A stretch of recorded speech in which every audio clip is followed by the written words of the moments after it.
So when I was 26 years old, somebody cut me with a machete in the jungles of Panama. True story. Now, that person was me. It was a totally self-inflicted wound.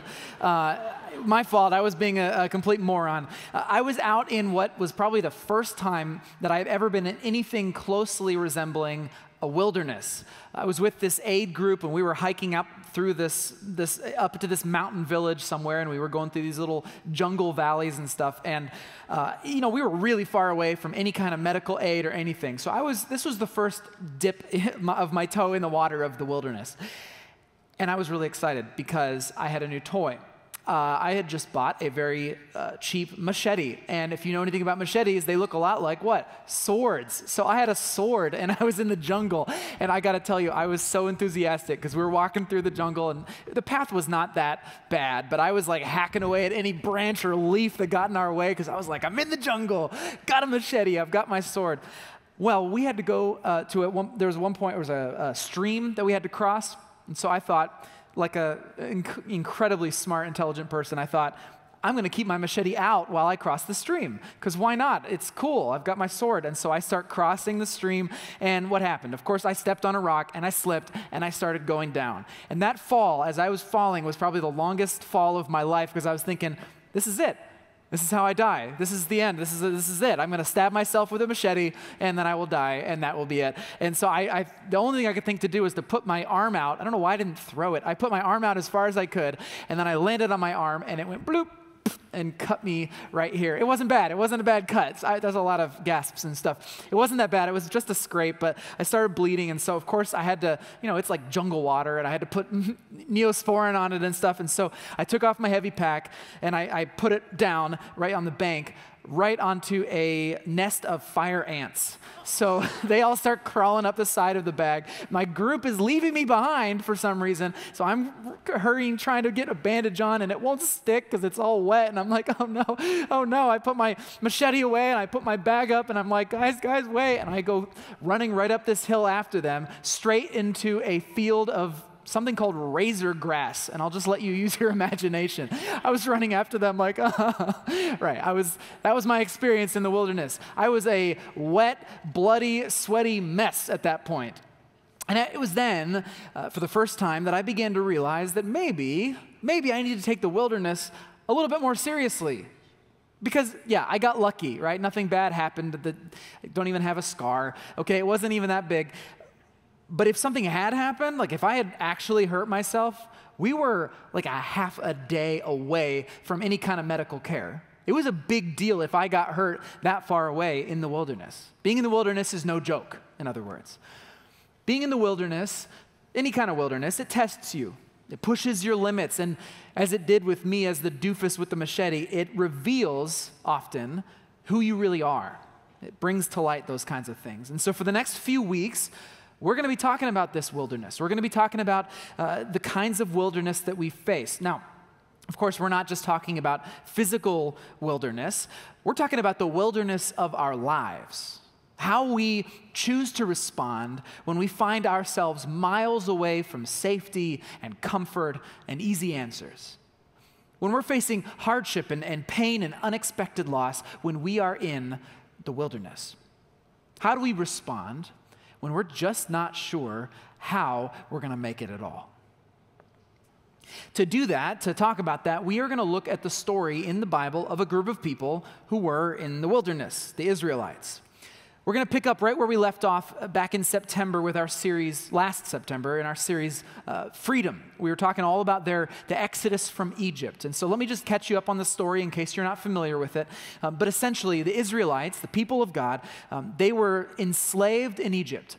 And Pharaoh, this evil king, he kept them down, and he was oppressing them. And so God decided to rescue them by sending a man named Moses. Moses came to Egypt, and God used Moses to help Pharaoh relent to let the people go. Pharaoh was really hard-hearted, and so God had to send plagues to try to get him to change his mind. Hail and gnats and frogs and all kinds of crazy stuff, boils. And by the way, file this one away. One of the plagues was turning the river Nile into blood, okay? Undrinkable, toxic blood. That's going to be important a little bit later, so just keep that one in mind. So finally, because of all these plagues, Pharaoh relents. The people of Israel leave Egypt. Pharaoh changes his mind, starts to chase them, and then they get to the Red Sea. And we have this huge, miraculous intervention where God brings the people through. He splits the Red Sea. They go through the Red Sea, and then the sea crushes Pharaoh's army behind them. So they made it safely to the other side of the Red Sea, and now they are about to enter the wilderness. And that's where our story begins today. Now, if you look at the bigger picture of the story of Exodus, they are about to enter the wilderness, and out the other side of that wilderness is something called Mount Sinai. Mount Sinai is the place where God meets with Israel and gives them the law, where they essentially become a society for the very first time. But to get to Mount Sinai from the Red Sea, they have to cross through this wilderness. So that's where our story is going to start today. Now, one of the things I want you to understand, though, is that these stories that we're looking at, well, they're more than just stories. These are actually accounts that are meant to teach us something. There's a reason that these are in our Bibles. So let me talk about that briefly before we dive in. You see, something that you see pretty quickly in this story is that the Israelites, they don't do a great job of trusting God in these stories. They struggle, they grumble, they complain, they wave their machetes around when they're crossing streams. Like, they're not super great at this. They're kind of new. And it seems, when you read these stories, it seems like just about every time God comes through for them with this big miracle, they turn around and then they get all kinds of upset again. And they're like, God, why don't you do blah, blah, blah, blah, blah. It's like literally, Moses, are we there yet? And he's like, so help me, I will turn this camel around. It's just nonstop griping and griping. You guys know what I'm talking about. Okay, so here's my question. When we have these stories that are in the Bible that the Israelites passed down to us, why would they depict themselves as such doofuses? Why would they tell these stories and make themselves out to look so bad? Couldn't they just scrub over the more embarrassing parts and talk about how God rescued us and we courageously made our way to Mount Sinai? Why are they such terrible people in these stories? Well, I don't believe that the Israelites wrote these stories down so that they could pat themselves on the back. I also don't believe that they had any interest in showing themselves at their best. I believe that they wanted their descendants to understand what it is really like following Yahweh, following God in the wilderness. They wanted their descendants to understand this because they knew there was a lot more wilderness ahead. And I don't just mean the wilderness leading up to the promised land. I'm talking about the wilderness of a broken world.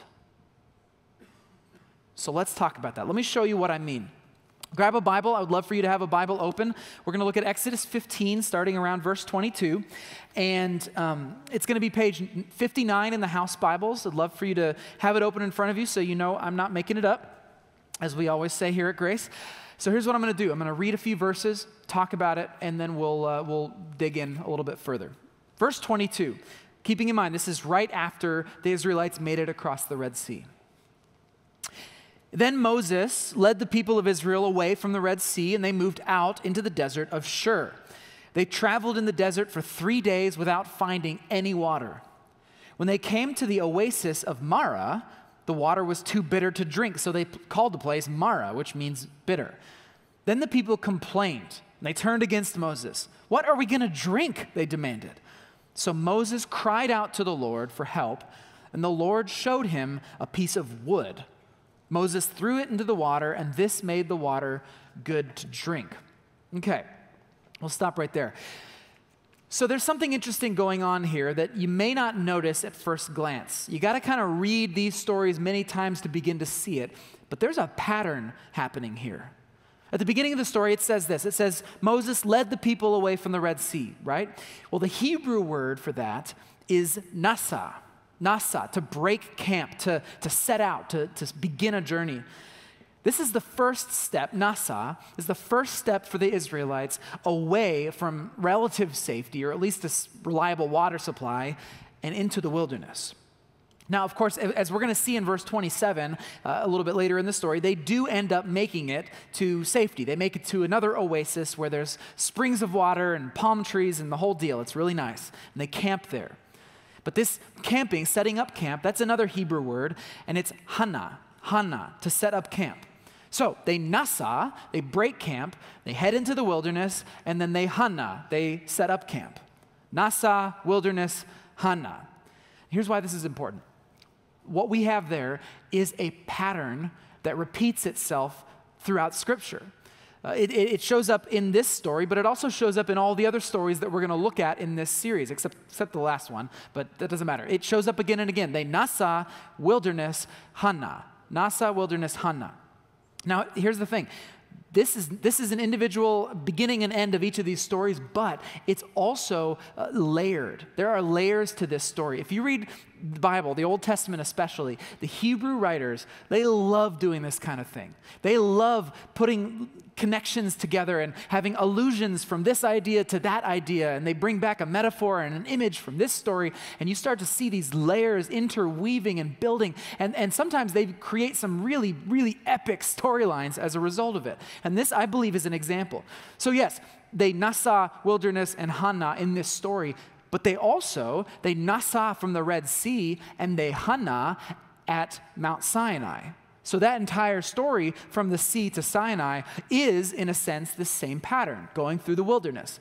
But it works that way if you take a step further, too. You go a little bit higher. They nasa from Egypt, and then in Exodus, and when you read in Numbers, at the end of the Numbers story, they hana right at the edge of the promised land, the place flowing with milk and honey at the end of their wilderness journey. It's nasa, wilderness, hana all over again. But I believe that this pattern goes even higher than that.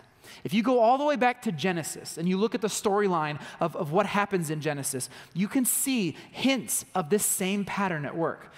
For example, Adam and Eve, they're banished from the Garden of Eden, right? They stick around the area, Eden, which was a region. It wasn't just the garden. It was a region. They stick around, but then their son murders their other son. Cain murders Abel, and then he leaves. He goes east into the land of Nod. That's what the Bible calls it. And it's literally the land of wandering. In a sense, Cain leaves the relative safety of Eden and he goes into the wilderness, and that's the beginning of that story. And it's repeated again. After the flood, after the great flood, it literally says that humans, nasa from the ark and begin working their way east into a kind of wilderness where they try to build the Tower of Babel to keep themselves safe and all of that. And then they get scattered all over the world. But so you can see in Genesis this idea that there's a sense of breaking camp, of leaving safety and entering into a wilderness. But here's what's interesting about this. As far as I can tell, in the Old Testament, with that storyline as sort of the overarching story, there is no hana at the end of that story. In the Old Testament, they break camp. Humanity breaks camp, moves into the wilderness, and that's where the story ends. There is no setting up camp at the end. This is a motif, this wilderness idea. It's a motif that you see throughout the Old Testament. In fact, just the word wilderness shows up 270 times in the Old Testament. It's all over the place. It becomes an image or a metaphor for being far from God. It becomes an image for being far from safety. People use it to describe their spiritual status. What's happening here, I believe, is that this idea of entering into the wilderness it's a way for the Israelites to understand the story of humanity. The Hebrew Bible is painting the picture that all of humanity is living in this broken world, and in a sense, they're wandering in a kind of wilderness. And that wilderness, at least to the Hebrews, had not yet found its end. So here's what I'm getting at. When we see stories like this, stories of the Israelites, nasa, and entering the wilderness, and hana, I think it's important for us to notice the pattern and realize that these stories were handed down to us for a reason. They wanted us to see the pattern of these stories, and I believe that they are trying to tell us something, because these stories are written in just a particular way to teach us what it's like to be in the wilderness. These are not just historical tales. No. These stories were passed down by our spiritual ancestors to show us how to trust Yahweh and how not to trust Yahweh when we are in the wilderness of a broken world.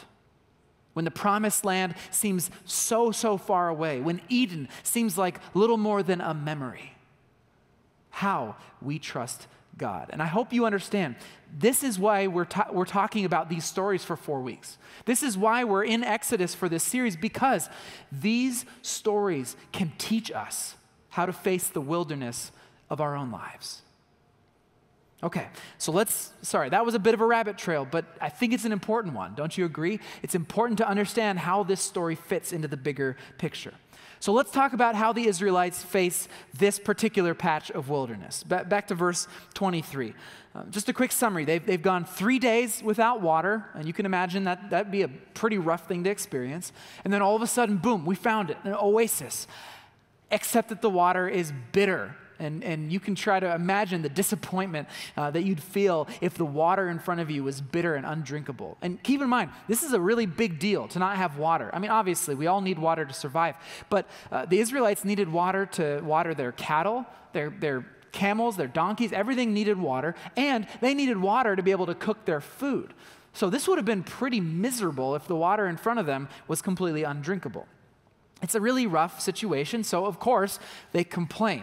Now, in the other stories that we'll look at in this series, they complain and you start to roll your eyes because you're like, guys, God just came through for you like a second ago. Why are you complaining now? In this one, I'm going to give them a little bit of a pass because, look, they've never been without water before. Like literally 2 weeks from now, they're without water again and they're complaining again. So it's like, okay. But this time it's like, this is a really rough situation. So they call out to God, or they complain to Moses, really, and Moses calls out to God. And then God shows him a piece of wood. He takes that wood, he throws it in the water, and boom, the water is safe to drink. Yahweh has saved his thirsty people. So that's the story, except that's not the end of the passage. Suddenly, in the rest of verse 25, this story gets a little weird and brings in this kind of odd comment. Well, let me just read it. Look at the rest of verse 25. It says, "It was there at Marah that the Lord set before them the following decree as a standard to test their faithfulness to him. He said, 'If you will listen carefully to the voice of the Lord your God and do what is right in his sight, obeying his commands and keeping all his decrees, then I will not make you suffer any of the diseases I sent on the Egyptians, for I am the Lord who heals you.'" After leaving Marah, the Israelites traveled on to the oasis of Elim, where they found 12 springs and 70 palm trees, and they camped there beside the water. Okay, it's a nice ending, but what is all this stuff about a decree and a standard? It's kind of odd. God's testing their faithfulness, and wait, if they don't obey, God is gonna hit them with the plagues that he sent on Egypt? Is that what this is about? That's kind of weird, right? Well, actually, this passage has caused a lot of debate and discussion in scholarly circles. For good reason. It's a little bit odd. But I think it makes a lot of sense when you see this passage as a part of this bigger storyline. When you see it trying to teach future generations about how the wilderness works. Just like Nasa and Hannah, I think this passage is teaching us something. So let me show you what it is. In verse 26, first of all, it says, "I will not make you suffer the diseases I sent on the Egyptians, for I am the Lord who heals you." Remember what I said before? In Egypt, God turned the water into bitter, undrinkable blood.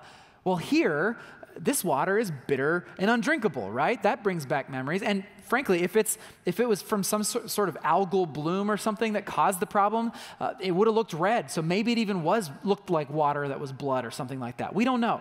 The point, I don't believe that God forced the bitter water on them to test them. I don't think that's what this is. But I do see in this passage that God made that water pure, because he's the God who heals, right? The test, though, it does mention a test, and I think the test is in how the Israelites were to experience that healing. Look at what it says. It says, "Listen carefully to his voice, do what is right, obey his commands, keep his decrees." In other words, trust that God knows what's best. Trust that he knows what's best, and then the healing will follow. Okay, but what was there to obey here? How were the Israelites supposed to keep this decree? I mean, they hadn't made it to Sinai yet, right? They hadn't received the law. So how are they supposed to obey God if they didn't even really know what they were supposed to obey? Well, here's where we look at a really interesting twist in this passage. Look again at verse 25. Look at verse 25. Again, this passage is working on so many different levels. I love it. In verse 25, it says, "The Lord showed Moses a piece of wood." Now, literally, he showed him a tree. That's what the actual Hebrew word is. He showed Moses a tree. But this word show, it's kind of an odd choice. Because in Hebrew, there are other words to describe showing somebody something. There are like 2 or 3 other words that the author could have used to say, God showed him this piece of wood or this tree. Instead, the author uses the word show that also means teach. God taught Moses a tree. That's kind of weird. But that word teach, it's actually the root of the word Torah. Torah, which means teachings. And it's also what the Israelites came to call the first 5 books of the Bible, the Torah, the teachings of God of how the Israelites were to live in this world. Okay, so God is teaching Moses this tree. But get this, I'm not making this up. In the Hebrew Bible, there's something else that stands in, that represents God's teachings and God's wisdom. And guess what it is? A tree. A tree. I'm serious. And it all comes from the tree of life in the Garden of Eden. You remember there were 2 trees, the tree of the knowledge of good and bad, or the good and evil, and the tree of life? The tree of life symbolized choosing God's wisdom over our own wisdom. And that symbol became a huge part of Israelite culture. For example, in Proverbs 3, it says, wisdom is a tree of life to those who embrace her. In the temple and in the tabernacle, they had this big candelabra with 7 branches. You've probably heard of it as a menorah. That menorah, it actually was representing the tree of life. And so what they saw in that symbol was the idea of obedience to God, faithfulness to God, wisdom, teaching, Torah. All of those ideas are layered on top of one another in Hebrew thinking. It's really, really crazy. It's amazing. All of these things are there. And I believe 2 things are happening. One, God is working in this world in a beautifully poetic way. I think God works with poetry in our world. The second thing that's going on, though, is that the authors of our Old Testament are picking up on that. They are writing, they are tapping into the poetry of God's work in the world, and they are helping to use that poetry to bring truths to light. It's what makes the Bible so amazing to me, and it's why I love the Old Testament. So in verse 25, here's what I think we're getting at here.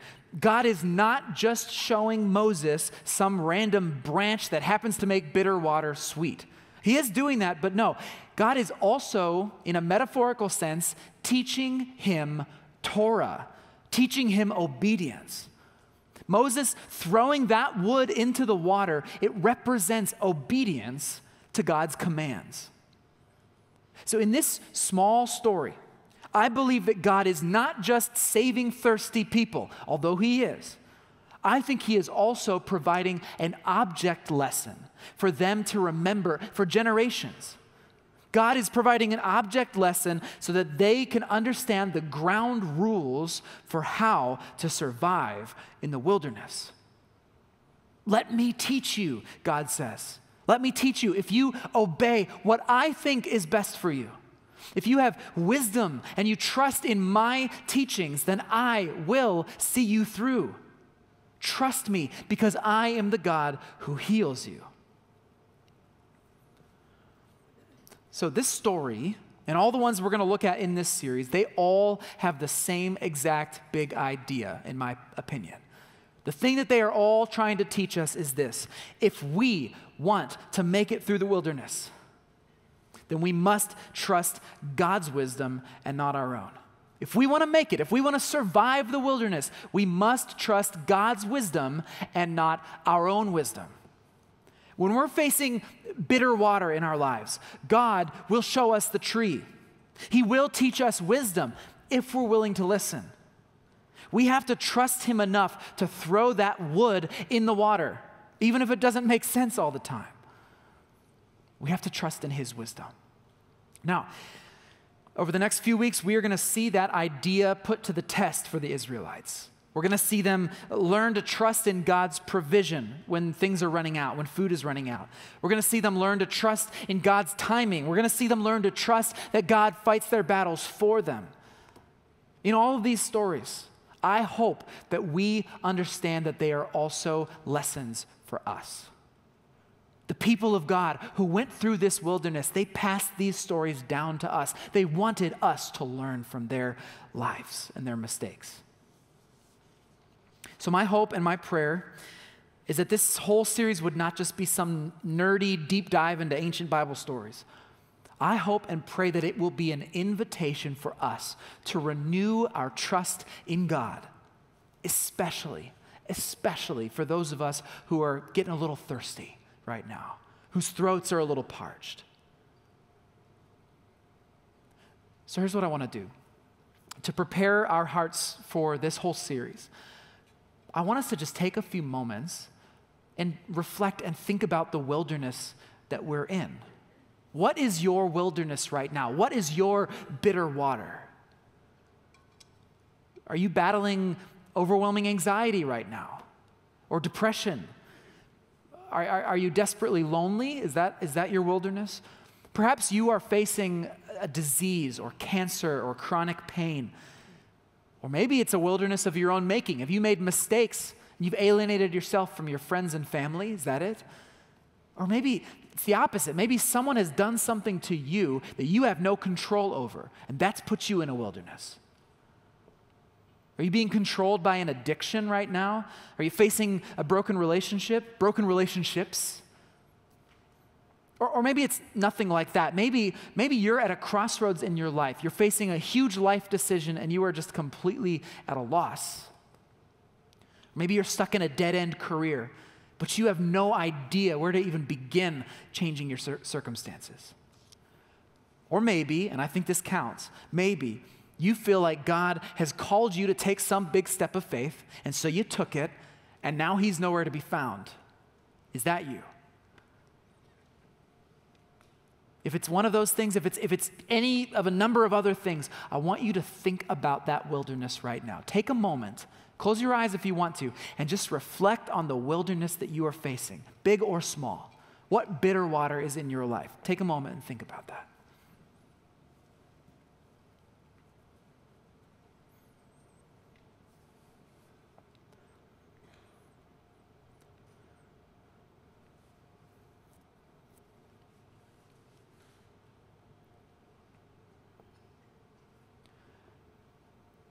Now, as I mentioned before, the Bible paints the picture of humanity setting out, nasa, into the wilderness of this broken world. And we're still in that wilderness, right? This world is still broken.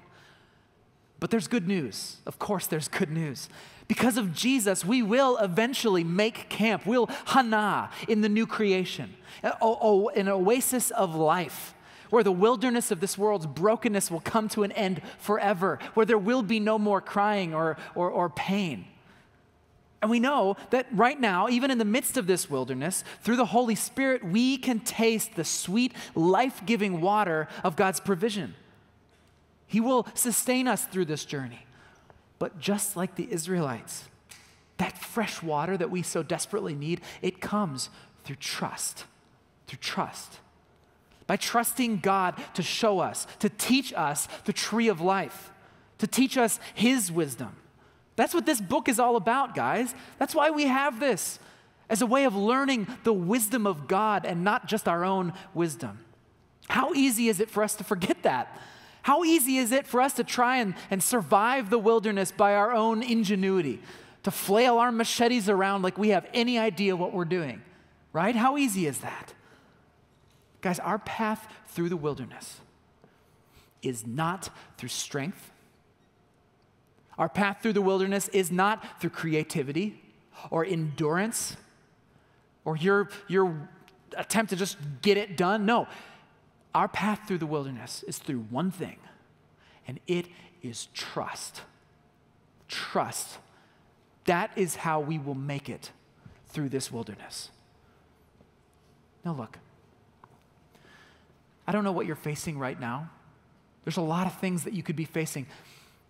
And I imagine that some of you are probably a little bit despairing right now because you have no idea how you're going to make it through this. But I want you to hear this one thing today. You are not alone. You are not alone in this, friends. Listen to this. This is what God has to say about your wilderness. He says, I am about to do something new. See, I've already begun. Do you not see it?